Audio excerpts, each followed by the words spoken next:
La moral humana no comienza con la razón ni con la virtud. Comienza con el miedo. Antes de cualquier idea elevada sobre el bien y el mal, el ser humano aprende una lección básica. Si desobedeces, pagas. Castigo físico, exclusión social, culpa religiosa, humillación pública. La primera forma de moralidad no enseña a pensar, enseña a obedecer. En este nivel, la moral no es una elección consciente, es un mecanismo de supervivencia. El individuo aprende muy pronto que adaptarse es más seguro que destacar, que repetir es menos costoso que cuestionar. Así nace la moral del miedo, una moral que no busca lo correcto, sino lo aceptado. No pregunta ¿es verdadero? Pregunta ¿es peligroso decirlo? Y casi siempre, calla. Nietzsche entiende este nivel como el punto de partida del rebaño. El rebaño no es una metáfora insultante, es una descripción funcional. Un grupo necesita orden, previsibilidad, control. Para eso, crea normas simples, absolutas y emocionales. Bien y mal no se definen por su impacto en la vida, sino por su utilidad para mantener el grupo estable. Lo bueno es lo que no amenaza, lo malo es lo que incomoda. Aquí la moral está ligada al castigo. No actúas bien porque lo comprendas, sino porque temes las consecuencias de no hacerlo. El miedo a quedar fuera es más fuerte que cualquier reflexión. Por eso este nivel es tan resistente al cambio. Cuestionar la moral equivale a exponerse. Y el miedo siempre prefiere la seguridad a la verdad. Este tipo de moral necesita autoridades externas. Dios, la ley, la tradición, la opinión pública. El individuo no se siente capaz de sostener su propio juicio, así que delega. Obedece, repite, justifica. Y cuando alguien rompe la norma, no solo lo condena, lo ataca. Porque el que desobedece no solo desafía la regla, desafía el sistema que le da sentido a su obediencia. Nietzsche observa algo clave aquí. El rebaño no odia al inmoral, odia al libre. El que actúa fuera del miedo pone en evidencia que el miedo no era inevitable. Y eso es insoportable. Por eso la moral del miedo se disfraza de virtud. Se presenta como humildad, como bondad, como corrección. Pero en el fondo, es una moral defensiva. En este nivel, la conciencia no es una voz interna, es un eco externo. La persona se siente culpable no porque haya dañado algo vital, sino porque ha violado una expectativa. La culpa no nace de la responsabilidad, nace del condicionamiento. Y cuanto más débil es el individuo, más fuerte se vuelve esta culpa. Este primer nivel no es excepcional, es mayoritario. La mayoría de las personas nunca sale de él. Vive bien, mal o regular, pero siempre dentro de los límites que otros marcaron. No porque sean verdaderos, sino porque son seguros. Nietzsche no juzga esto con moralismo, lo describe con frialdad. No todos están hechos para soportar la incertidumbre de pensar por sí mismos. Pero aquí está la clave que conecta con los siguientes niveles. La moral del miedo no es estable. Tarde o temprano, genera tensión. Porque el ser humano no solo quiere seguridad, también quiere sentido. Y cuando la obediencia ya no basta, cuando la tradición se vacía, cuando el castigo pierde fuerza, algo empieza a resquebrajarse. Ese quiebre no conduce aún a la libertad. Conduce, primero, a la costumbre. Y ahí empieza el segundo nivel. Cuando el miedo deja de ser consciente, la moral no desaparece, se vuelve costumbre. Este segundo nivel es más sutil y, precisamente por eso, más peligroso. Aquí el individuo ya no siente terror directo al castigo, pero sigue obedeciendo. No porque tema, sino porque siempre fue así. La moral se transforma en hábito, en reflejo automático, en identidad heredada. En este nivel, la persona cree que sus valores son propios. Los defiende con pasión, los repite con seguridad, pero rara vez los ha examinado. No sabe de dónde vienen ni para qué sirven. Simplemente están ahí, como el idioma o los gestos aprendidos en la infancia. Nietzsche ataca esta forma de moral con especial dureza porque no es brutal, es cómoda. Y la comodidad es el mayor enemigo del pensamiento. La moral de la costumbre ya no necesita castigo constante. Funciona sola. El individuo se autocorrige, se autocensura, se vigila. No hace falta que alguien lo observe. Él mismo se convierte en guardián de lo correcto. Aquí la sociedad logra algo más eficiente que el miedo, la interiorización de la norma. Esta moral se transmite como si fuera verdad eterna. Padres a hijos, escuelas a alumnos, cultura a individuos. No se presenta como opinión, sino como sentido común. Y eso la hace casi invisible. Quien vive en este nivel no siente que obedece, siente que es así. Confunde normalidad con verdad. Nietzsche señala un punto clave. La costumbre no necesita ser buena, solo necesita repetirse. Algo puede ser inútil, dañino o decadente, pero si se mantiene el tiempo suficiente, se vuelve respetable. La moral de la costumbre protege lo viejo, no porque funcione, sino porque existe. Y cualquier intento de cuestionarla es visto como amenaza, no como búsqueda. Aquí nace la moral socialmente correcta. El individuo sabe qué decir, qué no decir, qué pensar en público y qué callar. No por cobardía explícita, sino por adaptación. No quiere problemas, no quiere fricción. Y sin darse cuenta, sacrifica su honestidad interna por estabilidad externa. Este nivel produce individuos previsibles. Gente que cumple, que encaja, que no desentona. No son malintencionados. De hecho, suelen verse a sí mismos como buenas personas. Pero su bondad es pasiva. No nace de una elección consciente, sino de una repetición inconsciente.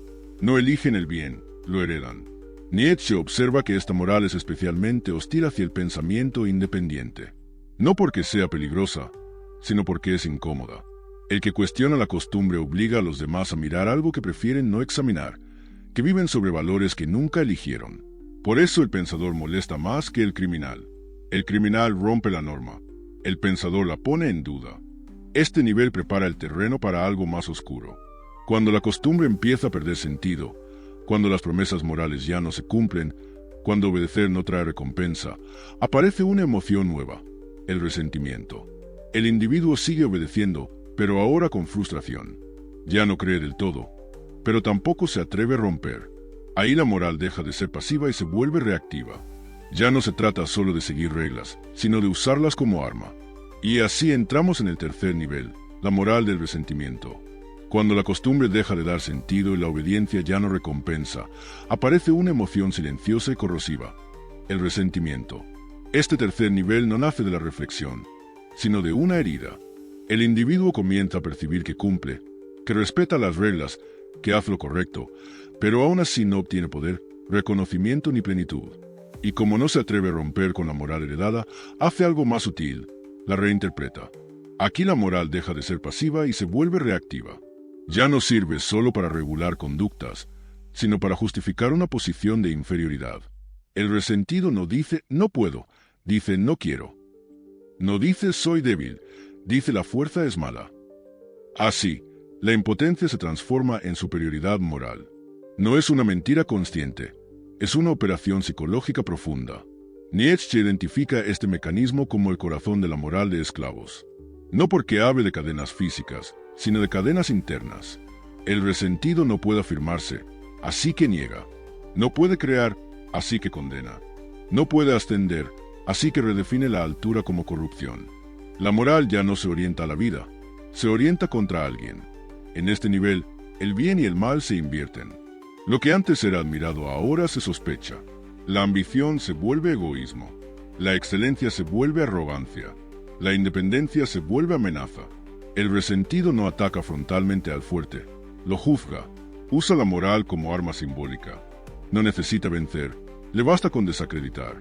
Este tipo de moral es emocionalmente intensa. Se siente justa, incluso heroica. El individuo cree que está defendiendo valores elevados cuando, en realidad, está defendiendo su incapacidad para afirmarse. Nietzsche es brutal en este punto. El resentimiento no crea valores, los deforma. No nace de la abundancia, sino de la carencia. Lo más peligroso de este nivel es su capacidad de contagio. El resentimiento se organiza, se normaliza, se institucionaliza. Se convierte en discurso, en cultura, en ideología. Y cuando eso ocurre, la moral deja de servir a la vida y empieza a servir al control. El resentido no quiere libertad, quiere que nadie sea más libre que él. Aquí la culpa vuelve con fuerza, pero ya no como miedo, sino como juicio. Se vigila al otro, se señala, se moraliza. El individuo se siente con derecho a condenar porque cree ocupar una posición moral superior. Y cuanto más impotente se siente en su vida real, más rígida se vuelve su moral. Nietzsche observa que este nivel domina gran parte de la moral moderna.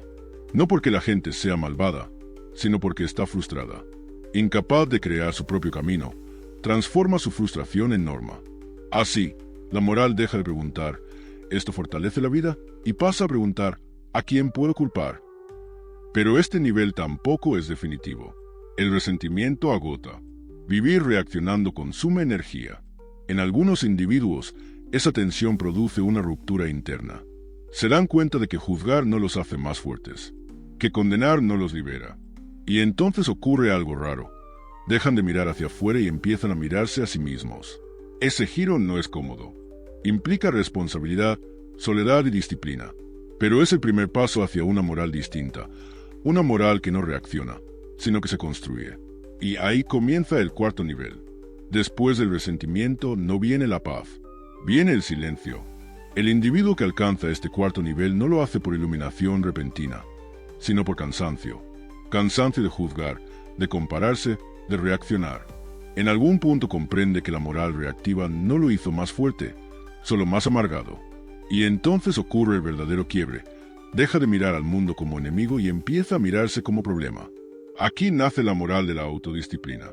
Ya no hay obediencia ciega ni condena moralista. Hay una pregunta incómoda y constante. ¿Qué tipo de ser humano estoy construyendo? Este nivel no necesita reglas externas porque impone reglas internas. No actúa por miedo ni por resentimiento, sino por coherencia consigo mismo. Nietzsche ve en este nivel al espíritu fuerte en formación. No al héroe romántico, sino al individuo que acepta una verdad dura. Nadie vendrá a salvarte, nadie te debe sentido, nadie va a cargar con tu vida. La moral deja de ser un sistema para juzgar a otros y se convierte en una herramienta para ordenarse por dentro. La autodisciplina no es represión, es jerarquía interna. El individuo empieza a distinguir entre impulsos que lo debilitan e impulsos que lo fortalecen. No todo deseo merece ser seguido. No toda emoción merece ser expresada. Aquí la moral no prohíbe por dogma, selecciona por criterio. Se actúa menos, pero con más intención. Este nivel es profundamente solitario. El individuo ya no puede refugiarse en la aprobación del grupo ni en la superioridad moral. Sus fracasos ya no son culpa del sistema, de la sociedad o de los otros. Son suyos, y eso duele. Pero también libera, porque donde hay responsabilidad, hay poder. Nietzsche considera esta etapa como una transición peligrosa. Muchos retroceden. Volver al rebaño es tentador. Allí la culpa se comparte, la mediocridad se normaliza y el juicio se diluye. En cambio, el autodisciplinado carga con su vida como una obra inacabada. No puede mentirse sin consecuencias. Aquí aparece una nueva relación con el sufrimiento. Ya no se ve como injusticia, sino como materia prima. El dolor no se glorifica, pero tampoco se evita a cualquier precio. Se entiende como parte del crecimiento. La moral deja de buscar comodidad y empieza a buscar fortaleza. Este individuo no necesita predicar, no intenta convencer. Sabe que su camino no es universal, y justamente por eso es peligroso para la moral dominante, porque demuestra, con su sola existencia, que es posible vivir sin obedecer ni resentirse. Y eso rompe el hechizo colectivo. Pero este nivel todavía no es el final. Aunque hay autodominio, aún hay referencias. El individuo se construye, pero lo hace en diálogo con valores existentes. Fuerza, claridad, responsabilidad, grandeza. Todavía responde a criterios que no creó del todo. Todavía mide, evalúa, compara. Nietzsche empuja más allá. Pregunta algo que solo unos pocos se atreven a enfrentar. ¿Y si no solo pudieras vivir según valores fuertes, sino crearlos? ¿Y si la moral no fuera algo que se perfecciona, sino algo que se inventa? Esa pregunta abre la puerta al último nivel. No el más cómodo, no el más seguro, pero sí el más radical. El quinto nivel no es una mejora del anterior, es una ruptura. Aquí la moral deja de ser un sistema heredado, reaccionado, disciplinado, y se convierte en un acto creativo. El individuo ya no pregunta qué debe hacer según normas existentes, ni siquiera según principios fuertes. Pregunta algo mucho más peligroso. ¿Qué valores merece este tipo de vida que estoy dispuesto a vivir? Nietzsche sitúa aquí al creador de valores, no como idea moral para las masas, sino como excepción. Este individuo no busca permiso ni consenso. No pretende ser comprendido. Entiende que toda creación auténtica implica incomodidad, rechazo y soledad, porque crear valores significa, necesariamente, desvalorizar los existentes. En este nivel, el bien y el mal pierden su carácter absoluto. No se eliminan, se transforman. Ya no son mandatos universales, sino criterios vitales. Algo es bueno si afirma la vida, si intensifica la fuerza, si expande la capacidad de actuar. Algo es malo si debilita, se empobrece, se reduce al individuo a la culpa o a la dependencia. La moral deja de ser moralista y se vuelve fisiológica. El creador de valores no necesita justificarse. Vive como legislador de sí mismo. No porque se crea superior en sentido moral, sino porque asume una responsabilidad radical. Todo lo que hace lo define. No puede esconderse detrás de reglas, tradiciones o víctimas. Su vida es su argumento. Este nivel no promete felicidad. Promete intensidad. No ofrece seguridad. Ofrece sentido creado, no recibido. Nietzsche es claro, no todos pueden ni deben llegar aquí. La mayoría necesita normas, necesita refugio, necesita límites externos. El creador de valores acepta vivir sin red. Aquí la moral ya no sirve para juzgar a otros. Sirve para dar forma a una existencia singular. No hay necesidad de predicar. El creador no convierte su visión en doctrina para todos. Sabe que imponer valores es volver a la moral del rebaño por otro camino. Este individuo no se define por oposición, como el resentido, ni por control, como el autodisciplinado. Se define por afirmación. Dice sí a su vida, incluso a sus aspectos más duros. No busca redención ni perdón. No se disculpa por existir como es. Y eso, en una cultura basada en la culpa, es profundamente subversivo. El creador de valores no destruye por placer. Destruye porque crear requiere espacio. Viejas morales deben caer para que nuevas formas de vida puedan surgir. Nietzsche no habla de caos sin sentido, habla de una nueva jerarquía. No todos los valores valen lo mismo, no todas las vidas tienen la misma fuerza creadora. Y aquí se cierra el recorrido. Desde el miedo hasta la creación, desde la obediencia hasta la afirmación. No como un camino obligatorio, sino como un mapa. Cada nivel explica al anterior. Cada ruptura tiene un coste. No hay ascenso sin pérdida. El mensaje final de Nietzsche no es cómodo, pero es claro. La moral no es un refugio, es una prueba. Nos revela lo buenos que somos. Revela cuánta fuerza tenemos para vivir sin mentiras.